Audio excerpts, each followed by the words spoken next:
श्रीकृष्ण सर्वांना। मी आहे श्वेता गुजर आणि खूप खूप मनापासून स्वागत आहे तुमचं माझ्या आजच्या नवीन व्हिडिओमध्ये। चला तर मग आता आपण देवपूजा करून घेऊया। त्यानंतर मी तुम्हाला सांगेल काल ज्या श्लोकाचा अर्थ आपण जाणून घेतला त्याचं तात्पर्य। तर चला आधी आपण सर्वप्रथम देवपूजा करून घेऊयात। चला तर मग आता फटाफट आपण जाऊन मस्तपैकी देवपूजा करून घेऊयात।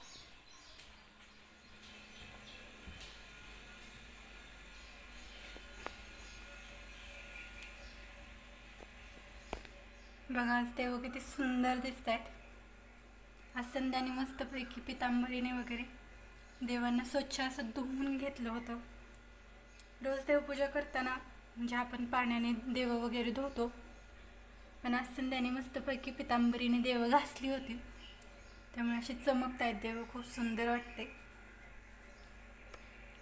तर चला आता आपण भगवद्गीतेतील पुढील श्लोकात म्हणजे काल ज्या श्लोकाचं तात्पर्य आपण जाणून घेतलं, अर्थ आपण जाणून घेतला, त्याचं तात्पर्य आता आपण जाणून घेऊयात। माझ्याकडनं बोलण्यात थोडंसं चुकलं, पण काही नाही, तुम्ही समजून घेता, त्यामुळे मला हे काही वाटत नाही एवढं।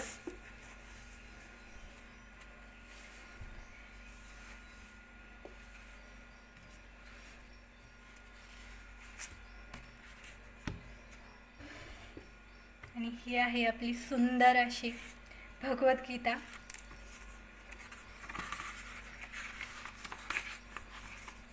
आणि तुम्ही मला कमेंट करून सांगायला अजिबात विसरू नका की तुम्ही रोज भगवद्गीतेचं अध्ययन करता की नाही।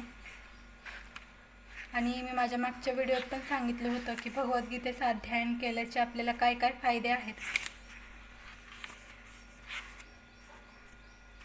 तर चला, या श्लोकाचा अर्थ मी तुम्हाला कालच्या व्हिडिओमध्ये सांगितला, तर याचा आपण तात्पर्य आजच्या व्हिडिओमध्ये जाणून घेऊयात। जेव्हा मनुष्य श्रीकृष्णाच्या इंद्रियाच्या संतुष्टी तीर्थात कृष्ण भावनायुक्त कर्म करतो, तेव्हा त्याने शरीर, मन, बुद्धी किंवा इंद्रियांद्वारे केलेले कोणतेही कर्म भौतिक कल्पशांपासून शुद्ध होते। तर याचं पुढील तात्पर्य म्हणजे आजचं तात्पर्य जे मी तुम्हाला सांगितलं ते जेवढं सुंदर आहे, जेवढे याचे सुंदर अर्थ निघतात, असंच याचं पुढील तात्पर्य हे खूपच सुंदर आहे। ते जाणून घेण्यासाठी तुम्ही माझा उद्याचा व्हिडिओ नक्कीच बघा। तर चला आता आपण बघूयात की आपली हरणी काय करते।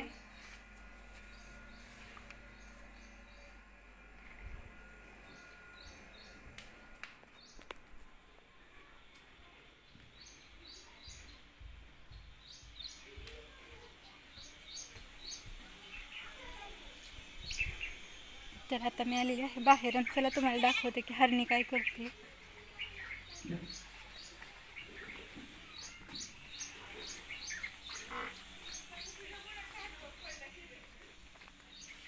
तर हे बघा, इथे आहे आपली हरणी आणि इथे आहे मनू। त्या हरणीला आज पलीकडे सोडून बांधलं नाही आणि मनूला हे आणखी बांधलं नाही, बाकीची जनावर बांधलेली आहेत कोट्यात। हे बघा, ते म्हैस बांधली, पलीकडच्या गोट्यात एक गाय आहे। चला आता मी तुम्हाला दाखवते की मनूसाठी आम्ही चारा कसा ठेवतो। तर हे बघा, असं बांधले इथे डाव, रामफळाच्या फंटाला इथे डाव बांधलेले आणि याला अशी शेवरी बांधून इथे ठेवतो आम्ही मनूसाठी खायला।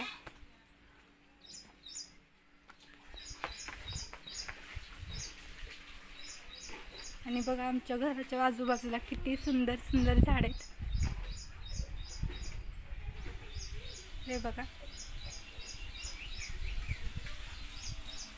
पलीकडे पूर्ण नारळाची झाड आहेत, या साईडला पण एक झाड आहे नारळाचं, हे इथे, आणि इथे चिक्कूचं पण झाड आहे, रामफळाचं पण आहे, खूप सारी झाड आहेत तशी तर।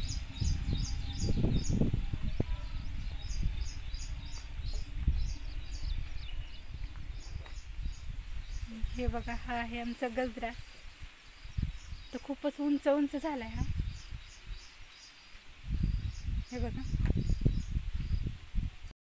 तर चला आता आपण बघूयात की आज जेवणात मी स्पेशल काय बनवलं आहे।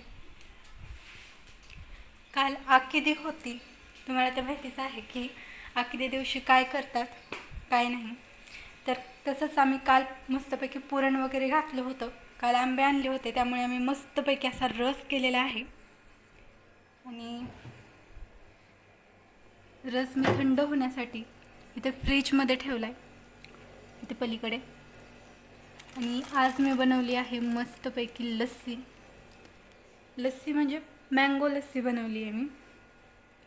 जर तुम्हाला याची रेसिपी हवी असेल तर मला नक्कीच सांगा. याच्या रेसिपीवर मी एक व्हिडिओ नक्की बनवेन. हे बघा,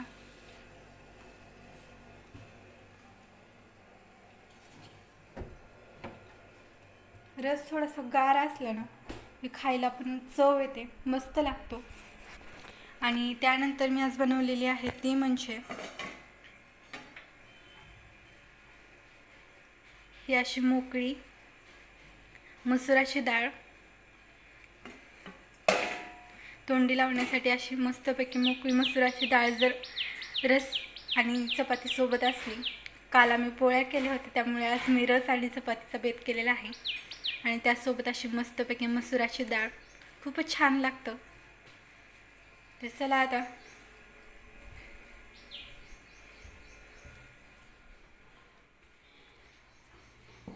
मी हरणीला इकडे म्हणजे बाजूला बांधते आणून, कारण तिथे थोडंसं ऊन येते.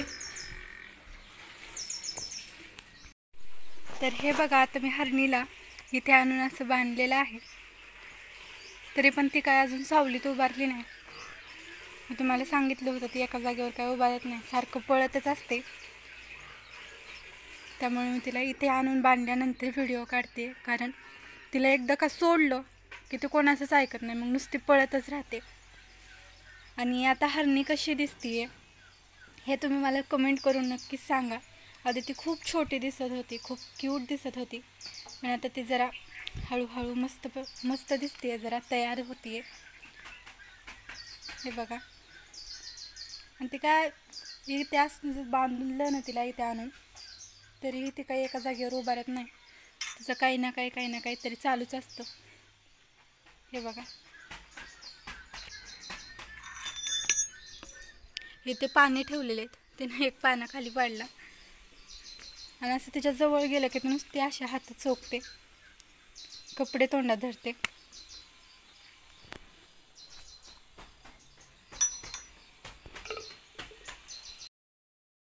तर चला, आजच्या व्हिडिओमध्ये एवढंच.